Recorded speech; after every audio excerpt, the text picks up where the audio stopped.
Friends, good evening. నేను మీ గంగాధర్ని, senior journalist and cartoonist. ఇవాళ ఒక ఆసక్తికరమైన పొలిటికల్ వర్డ్తో మీ ముందుకు వస్తున్నాను.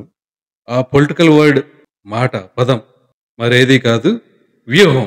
వ్యూహం అనగానే మనకు ముందుగా అందరికీ గుర్తొచ్చేది ఆర్జీవి తీసినటువంటి వ్యూహం సినిమా.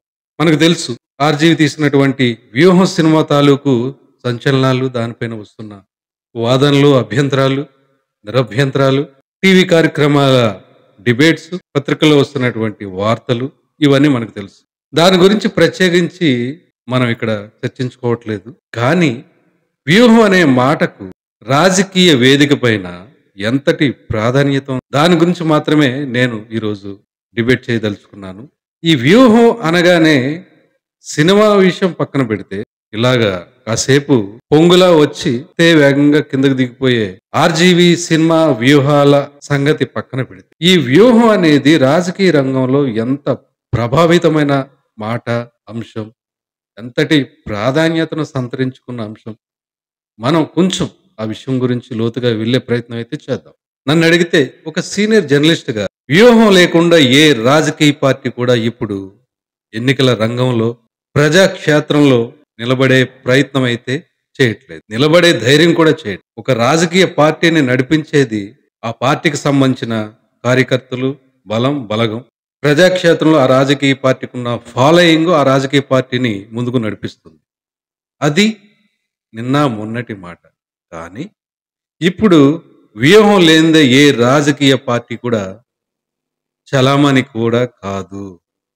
ఏమాత్రం ప్రజాక్షేత్రంలో మనుగడ సాగించే అవకాశం లేదు అనేలా వ్యూహం అనే ఒక ప్రత్యేకమైన పదం రాజకీయ పార్టీల పైన ప్రభావం చూపి, ఈ రాజకీయ పార్టీల వెనుకున్న వ్యూహం ఒకప్పుడైతే రాజకీయ రంగంలో తలపండిన వ్యక్తులు ఆ రాజకీయ పార్టీని వ్యూహంతో, తమదైన వ్యూహంతో ముందుకు నడిపించే పరిస్థితులు ఉండేవి. కానీ ఒక దశాబ్దన్నర కాలంగా ఎలాంటి రాజకీయ పార్టీ అయినా కావచ్చు, ఎంతటి స్టామినా కలిగిన రాజకీయ పార్టీ అయినా కావచ్చు, స్థాయి భేదం లేకుండా ప్రధాన పార్టీలైనటువంటి కొన్ని XYZ నుంచి మొదలుకొని మిగతా రాజకీయ పార్టీలన్నీ కూడా వ్యూహం అనే ప్రధాన అంశాన్నే బేస్ చేసుకుని, ఆధారం చేసుకుని రాజకీయ రంగంలో తమ అస్తిత్వాన్ని చాటుకునే ప్రయత్నం చేస్తున్నారు. దీనికి ఈ వ్యూహం పన్నేది ఇందాక చెప్పుకున్నాం. ఈ వ్యూహాన్ని పన్నేది ఆ రాజకీయ పార్టీలకు కురు వృద్ధులో, మేధావులో, రాజకీయంలో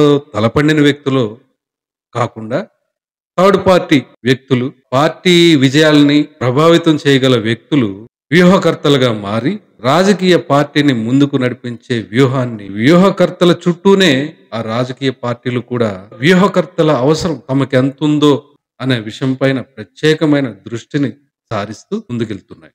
వ్యూహకర్తల వల్ల పార్టీలకు, రాజకీయ పార్టీలకు నష్టమా, లాభమా? అసలు ఈ వ్యూహకర్తల్ని కొన్ని కోట్ల రూపాయలు వెచ్చించి ప్రచారకర్తలుగా, పార్టీ ప్రచారకర్తలుగా, వ్యూహకర్తలుగా పార్టీని ముందుకు నడిపించే సారథులుగా ఎన్నుకోవడానికి కారణాలు ఏంటి? నెక్స్ట్ ఎపిసోడ్స్ లో డిస్కస్ చేసే ప్రయత్నం చేద్దాం. This is Gangadhar signing off.